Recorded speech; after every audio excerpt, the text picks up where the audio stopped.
Ya, jadi itu yang disampaikan. Dan hari ini kita memasuki 26, siang 26, dan mulai maghrib ke atas kita akan memasuki malam ke 27 Ramadan, yang sebagian ada yang mempercayai Lailatul Qadar di tanggal 27, meskipun Rasulullah tidak memberikan kata pastinya. Yang penting di malam-malam ganjil. Tentu setiap malam kita coba maksimalkan, karena kesempatannya baru tahun depan lagi, lama. Nah, selagi ada kesempatan kita coba memaksimalkan. Kita masuk ke bab 74, bab kesantunan, kesabaran, dan kelemah lembutan. Jadi kita berusaha, contoh terbaik adalah Rasulullah.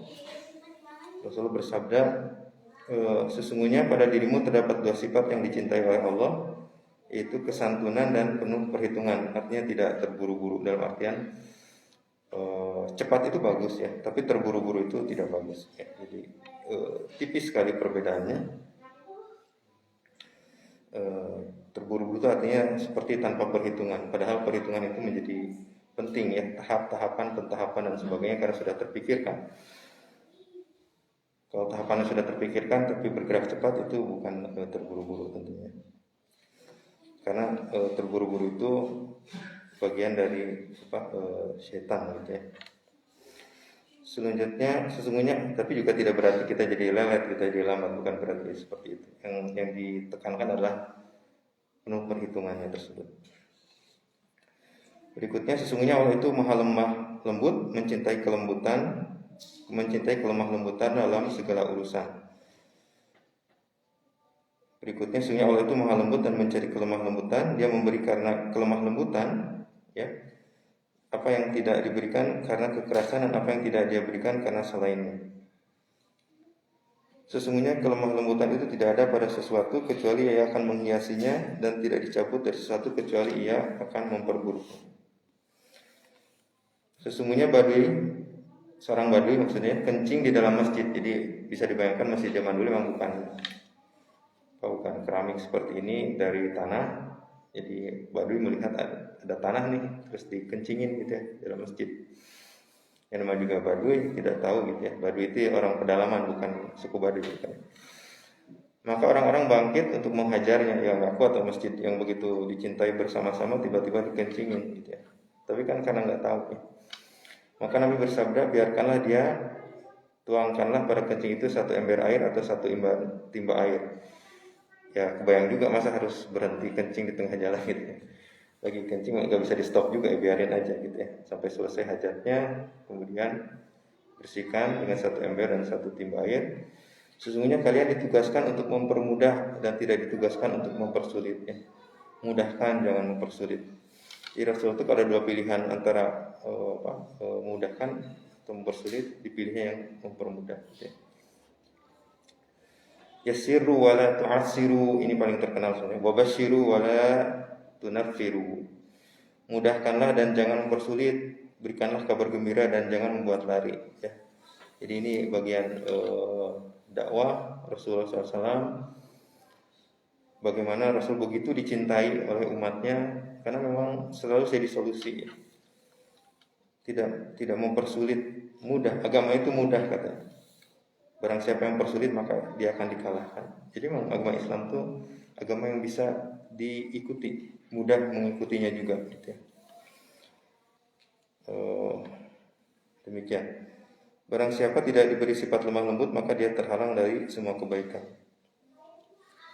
Bahwa ada seorang laki-laki berkata pada Nabi, berwasiatlah kepadaku. Beliau bersabda, jangan marah. Dia mengulanginya sampai berkali-kali ya. Tetap jangan marah. Jadi tiap orang treatmentnya tentu beda-beda. Jadi Rasulullah melihat setiap sahabatnya tuh punya karakter masing-masing ya. Tidak cetakan sama, bukan seperti robot manufaktur seperti itu ya.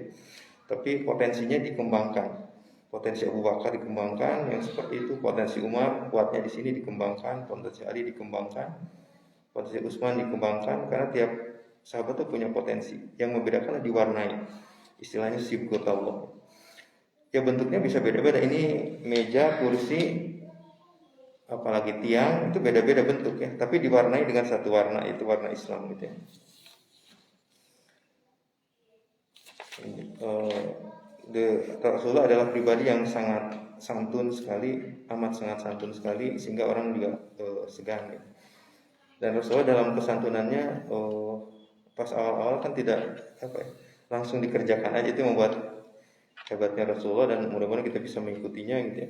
Ketika ada orang yang minta dibantu, langsung dibantu. Bahkan Rasulullah karena jalan-jalan ke pasar, setiap ada yang perlu dibantu ya dibantu. Ada yang diangkatin karungnya gitu ya. Ada seorang nenek-nenek yang tiap kali ini diangkatin gitu ya. Dan nenek itu nggak tahu itu siapa Rasulullah gitu ya.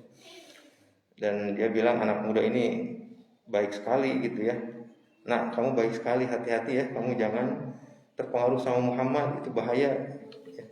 Padahal itu Rasulullah gitu. Rasulullah hanya senyum aja, padahal dia Rasulullah.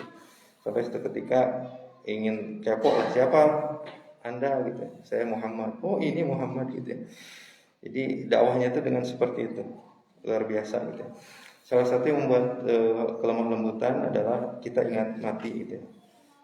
Orang yang ingat mati itu orang yang jadinya lembut dari kekerasan. Jadi karena akan ya dibayangkan aja, misalkan ada pengumuman hari ini nyawa Anda selesai jam 12. Kira-kira apa yang kita lakukan?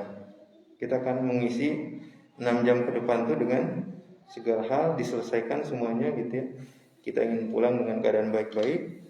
Kemudian hati kita menjadi amat sangat lembut ya. Salah satu bagian yang, dan ini salah satu hari-hari indah, satu hari yang penting di Lailatul Qadar ini, 10 hari merecharge kembali peran spiritual kita ya. Asyik masuk dengan pencipta kita, sehingga kita setelah lewat dari itu kita merasa pribadi yang terangkat derajat. Mungkin posisinya tetap sama gitu, tapi di mata Allah menjadi sangat terangkat karena saking dekatnya dengan Allah. Hari-hari yang kita coba merenungkan diri kembali apa yang telah dilakukan setahun yang lalu, kemudian merecharge sekali, mengevaluasi, memuhasabah, dan yakin saat itulah saat ketika air mata indah bercucuran gitu ya, dan air mata yang tidak akan terbakar oleh api neraka ya. Mungkin badan kita terbakar, tapi mata kita itu tidak akan terbakar. Dan janji Allah seperti itu, air mata yang memang betul-betul saat asyik masuk dengan Allah berduaan, kemudian kita menangis. Demikian yang bisa saya sampaikan, yang benar dari Allah, yang salah dari saya. Allah lebih tahu. Wallahu a'lam bishawab. Assalamualaikum warahmatullahi wabarakatuh.